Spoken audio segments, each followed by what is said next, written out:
Good morning, guys. How are you? It's the beginning of week 3, so I just wanted to give a video to update you and check in and see how everything's going. I know I sent emails out to every single one of you and your parents, at least the parents who I had emails of, just kind of checking in to see where you guys were, so you guys were aware of what you still needed to do. I understand that this is overwhelming. Okay, I get that there's a lot going on. You have a lot of work, and one thing that we've struggled with all year long with you guys is time management. Okay, we've given you time in class to work on things, and you don't get things done in that time, that we've had to extend assignments and things like that. So this, I can tell, is very difficult and very overwhelming for you guys as a whole. Some of you are doing great. Some of you only have a few assignments left to do, plus your project. Others of you, I have not heard from you since we left. I've emailed parents and guardians. I have not heard from you. So I'm only hoping that you're doing the work, but some of you, knowing the track record, I know that's probably not happening. Like I've said over and over and over and over again, you need to stay up on this stuff. You need to take ownership of your work, and you need to make sure that you are doing it. That Edulastic practice test, I still only have one class where 10 people have taken it. I should have the majority of the class should have taken it. And that's the class with the most. Everyone else has less than 10 who have completed it. I think most are closer to about 5 students who have taken it. Okay. I know state testing is not happening. I get that. But the questions there and the skills that it's assessing are very good practice for you guys to move on, especially in high school next year. This whole thing, I guess the positive out of it and the best learning experience that we will get out of it is that it's going to help you down the road when you are in high school. Okay? I've said it before and will say it again. High school is very, very independent. Okay? A lot of the time, the teachers will spend the time in class giving you the notes, going over the content, and then you are asked to do the homework on your own. You are asked to do all the assignments on your own. Okay? That's kind of what this is. You're not learning, at least for my class, you are not learning anything new. You've already been taught all of the skills you need to know for 8th grade ELA. It's just a matter of practicing them and making sure that you are where you should be. Okay? So this week, you've got 3 assignments, 4 counting your project. Okay? You've got your student choice activity. I've had a lot of questions on that one. You must be doing a student choice activity every single week, 1 hour for the whole week. Okay, that is write a short story. I've had a couple of those.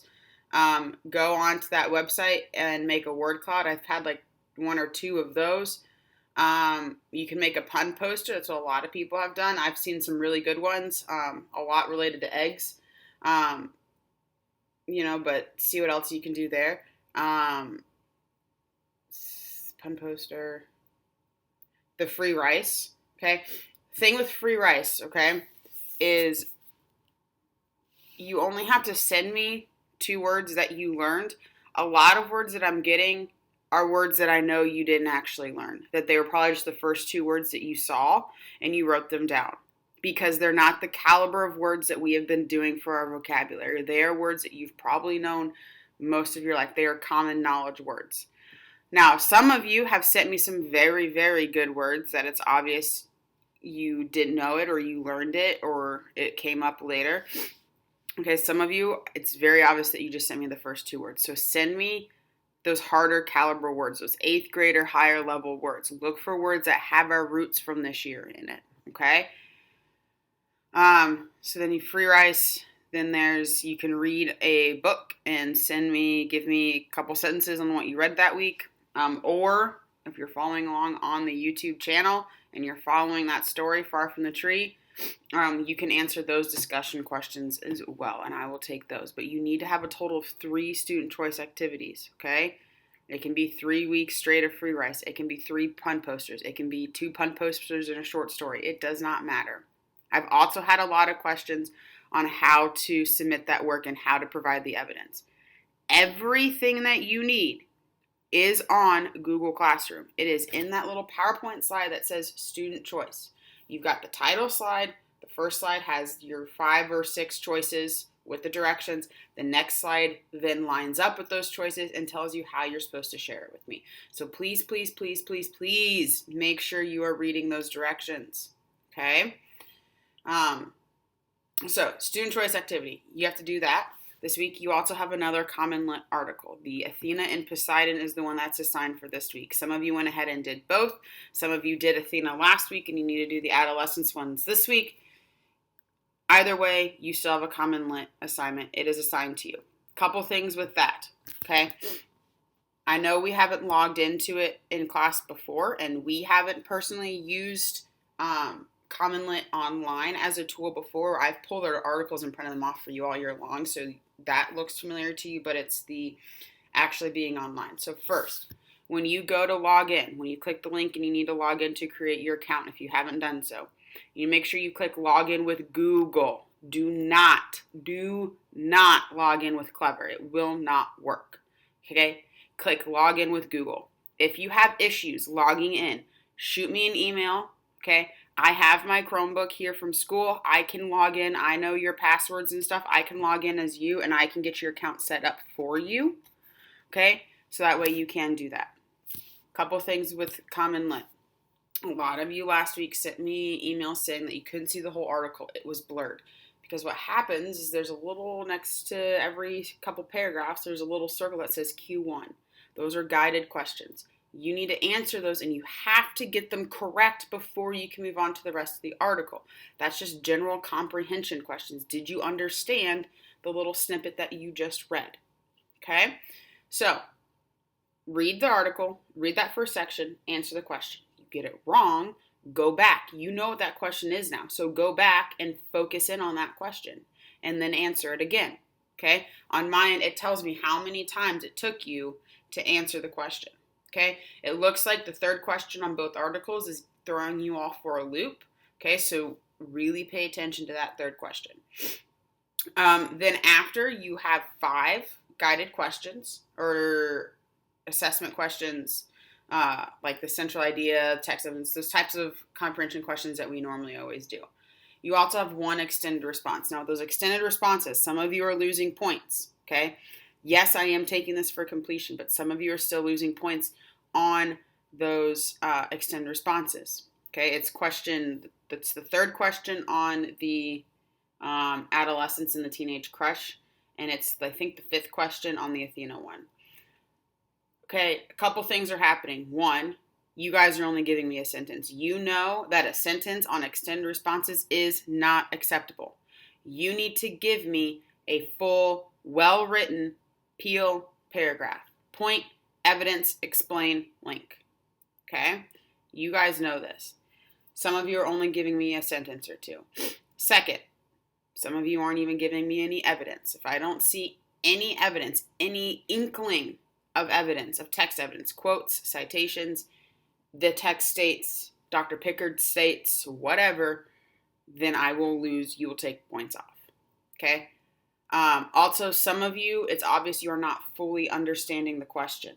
Okay? Especially on the adolescence one.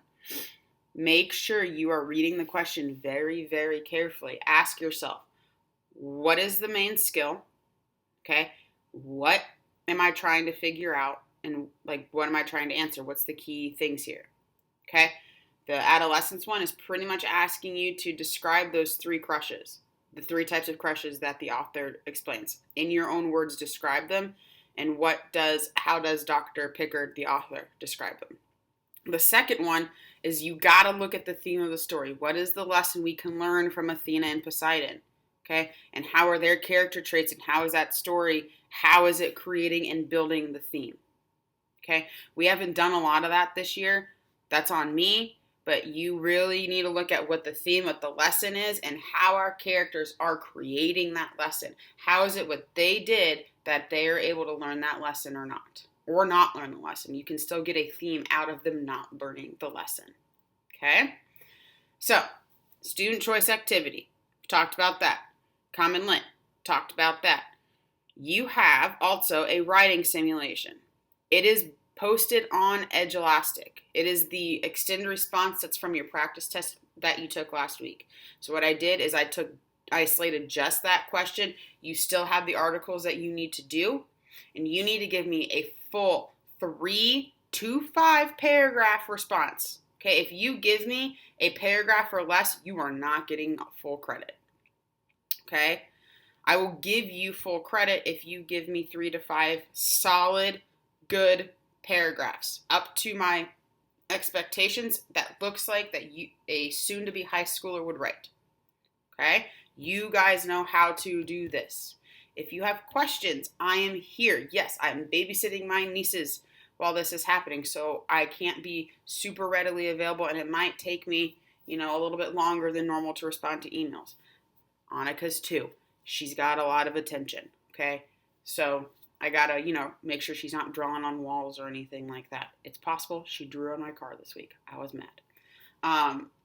So just be patient. When you send an email, I will respond to you. Some of you know I'm still responding to emails at 10, 11 o'clock at night, okay?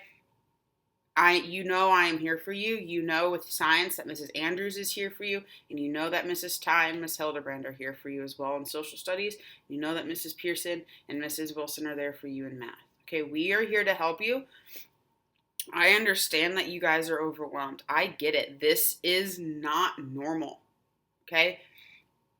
We are struggling as teachers on making sure that you are caught up. A lot of you, we are surprised we have not seen work from, but you are the type of students that you normally thrive and do decent working in the classroom. You're not in the classroom, okay? I'm not here to help you with every little question, so this is an independent thing. This is a very, very good learning experience for you. I think, honestly and truly, that you guys needed this. You guys needed to learn how to figure things out for yourself. Okay, a lot of you, when you come and ask us questions in the classroom, a lot of you are fishing for the right answer. You just want us to give you the answer. You get frustrated with us because we don't. We ask the question a different way, or maybe we give you some more information that can help you out. Okay? You need to figure out the answers on your own. In science and social studies, the answers are right there in the textbooks for you. They're right there in the notes for you. All right? You guys can do this. We believe in you. If we didn't believe that you could do this work, we wouldn't have assigned it. One last thing, okay? Let me talk about the Midsummer Project. I've had a couple things turned in. So far, they look great. You need to make sure that you're not just doing one task. You need to be doing 2 minimum. If you read the directions. Please read the directions, okay? The very top, before you go through the 2 or 3 pages of tasks, the very top, it says you need to have a total of 60 points. And when you look at your sections, your little tasks there's one, the first category says required. That means you must do that task. That task is a character sketch. I must see a character sketch from every single one of you. And it must include all of those bullet points. Name of the character, 5 personality traits, 5 character traits. It must be colored. Do not do it on lined paper, please. Okay, you can do it on Google Drawings if you know how to use that. You can use construction paper. You can use computer paper, but please, please, please do not do it on computer or on notebook lined paper. It looks like poop. Don't do it. Okay? You will get points taken off. On the back, you need to take those 5 character traits and give me a sentence to explain why that character trait fits that character. So why is Oberon a jerk? Why is Puck a trickster? Why is Lysander a snake? Why is Helena insecure? Things like that. Okay? Pick one character and follow those directions. So you have to do the character sketch. Then there's 2 other categories. The middle category is a lot easier. The last category, it says challenge. Those are going to be a little bit harder and a little bit more in depth. But you're still able to choose from. All the rest of those should be about 40 points. There's a collage, and that's 20 points. So you need to make sure if you do a collage, you do a different activity as well, or you do 2 collages. You need to decide that. Okay? The collage, pick a quote from the story. If you pick a quote from the story and then make a collage about that quote, and you have a thing, sorry, my sister-in-law just texted me. If you have a quote from the story, like, though she be but little, she be fierce, something like that. Some of those things that stuck out in the reading packet. Then you need to find some pictures that represent that quote and that scene and when that took place. Okay? You can do a PowerPoint or you can do a hard copy. Does not matter. If you do hard copies and you have the ability, go ahead and send me pictures of what you've done. It just will make my grading a lot easier in the long run. We also, do not, though, send me pictures of the Midsummer packet. Because that's a lot of pages, and that's kind of a lot to sift through. It's easier for me to hand grade them. So for now, it might change. For now, do not send me pictures of the Midsummer packet, the reading packet. It's for my afternoon classes, periods 1 and 2. You guys, yours have turned in. They're graded. They were on third quarter's report card. Okay. My afternoon classes, yours was not turned in. So you should be done with it at this point. But you don't send me pictures of it because it's going to be a lot, and it's easier for me to grade it, hand grade it, so I can write on it. I think that's all I have for you. I know this is kind of a long video, but I want to make sure I give you everything as far as your assignments are concerned. I might post another super small assignment for you guys. I'm just trying to work out the logistics of it. I want to do something where you guys write some kind of letter or note to our healthcare professionals. They are pretty much the heroes right now. They are day in, day out dealing with this stuff head on. They are the ones that are seeing the biggest thing of it. So I'll post details on that later. Sorry, that was my husband. Also, look for some information. I know you guys saw yesterday Trump extended our quarantine, our stay at home, whatever, through April 30th. So 99.9% of the chance, actually 100% of the chance, we will not be back in school until after the April 30th. So we are out all of April. Governor DeWine is going on today around 2 o'clock. Rumor has it he's already going to talk about schools anyway, so he's going to pass out that information. So once we get that official information from the governor, once we get the information from, people at the border office, from Mr. Lawley and Mrs. Brackenhoff and all those people, we'll push information out to you on what that's going to look like the rest of this month. All right. If you have questions, shoot me an email. I hope you guys will come to the Google Hangout with Mrs. Andrews, Mrs. Ty, and myself tomorrow. I think around 11:30. I think Mrs. Ty's handling that, so pay attention to her Google Classroom. All right. Again, any questions, shoot me an email. See you guys. I miss you.